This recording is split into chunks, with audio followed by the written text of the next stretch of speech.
Argumen tentang dinamika dan tantangan Pancasila sebagai sistem etika.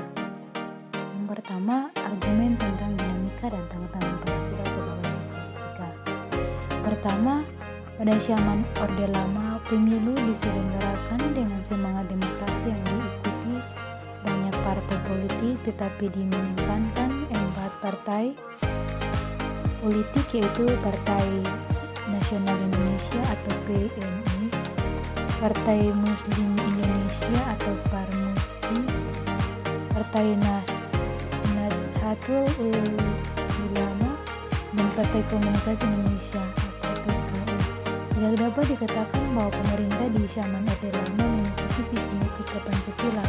Bahkan ada tudingan dari pihak Orde Baru bahwa pemilihan umum pada zaman Orde Lama dianggap terlalu liberal karena pemerintah Soekarno menganut sistem demokrasi terpimpin yang cenderung otoriter. Yang kedua, pada zaman Orde Baru, sistem etika Pancasila diletakkan dalam bentuk penataran P4.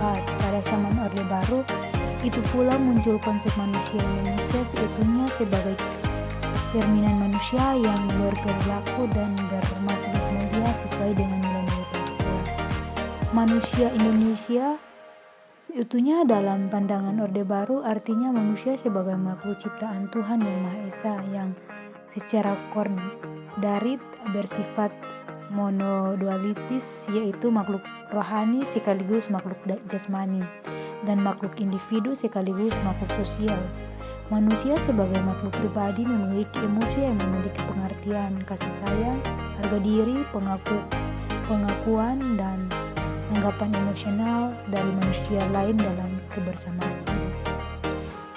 Yang ketiga, sistem etika Pancasila pada era reformasi tenggelam dalam euforia demokrasi. Namun seiring dengan perjalanan waktu didasari bahwa demokrasi tanpa dilandasi sistem etika politik akan menjurus dan penyalahgunaan kekuasaan serta machiavellisme atau menghalangkan segala cara untuk mencapai tujuan.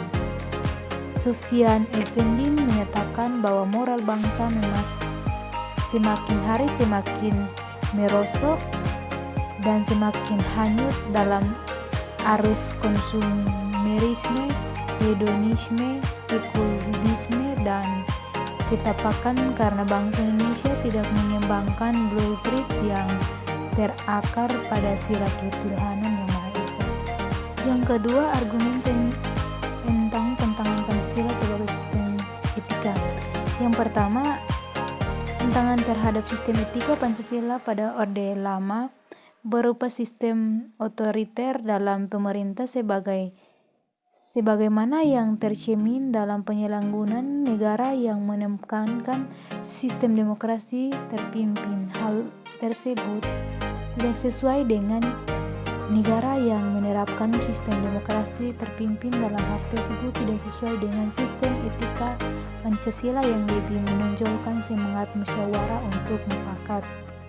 Yang kedua, tantangan terhadap sistem etika Pancasila sebagai pada zaman Orde Baru terkait dengan masalah NKK atau nepotisme, kolusi, dan korupsi yang merugikan perekonomian negara. Hal tersebut tidak sesuai dengan keadilan sosial karena nepotisme, kolusi, dan korupsi hanya menguntungkan segelintir orang atau kelompok tertentu. Yang ketiga, tantangan terhadap sistem etika Pancasila pada era reformasi berupa euforia kebersamaan berpolitik sehingga mengabaikan norma-norma moral, misalnya memunculkan anarkisme yang memaskan kehendak dengan mengataskan kebebasan berdemokrasi.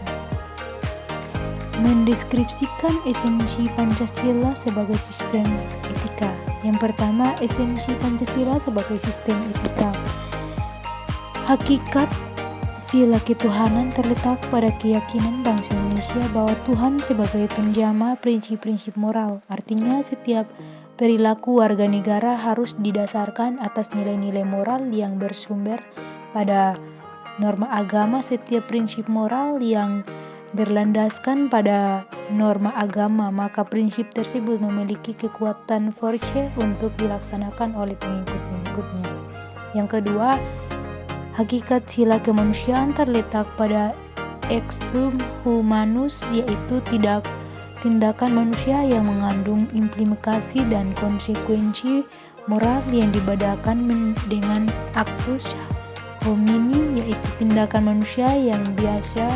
Tindakan kemanusiaan yang mengandung implikasi moral diungkapkan dengan cara dan sikap yang adil dan beradab sehingga menjamin tata pergaulan antar manusia dan antar makhluk yang bersedikan nilai-nilai kemanusiaan yang tertinggi, yaitu kebijakan dan kearifan. Yang ketiga, hakikat sila persatuan terletak pada kesediaan untuk hidup bersama sebagai warga negara, warga bangsa yang mementingkan masalah bangsa di atas kepentingan individu atau kelompok. Sehingga sistem etika yang berlandaskan pada semangat kebersamaan solidaritas sosial akan melahirkan kekuatan untuk menghadapi penetrasi nilai yang bersifat memecah belah bangsa.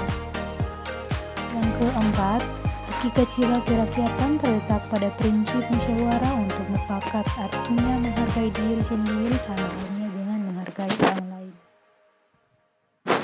Yang kelima, hakikat sila keadilan sosial bagi seluruh rakyat Indonesia merupakan perwujudan dari sistem etika yang tidak menekankan pada kewajiban semata atau ideologis atau menekankan pada tujuan belakang atau teologis, tetapi lebih menonjolkan keutamaan virtual etis yang tergantung dalam nilai keadilan itu sendiri.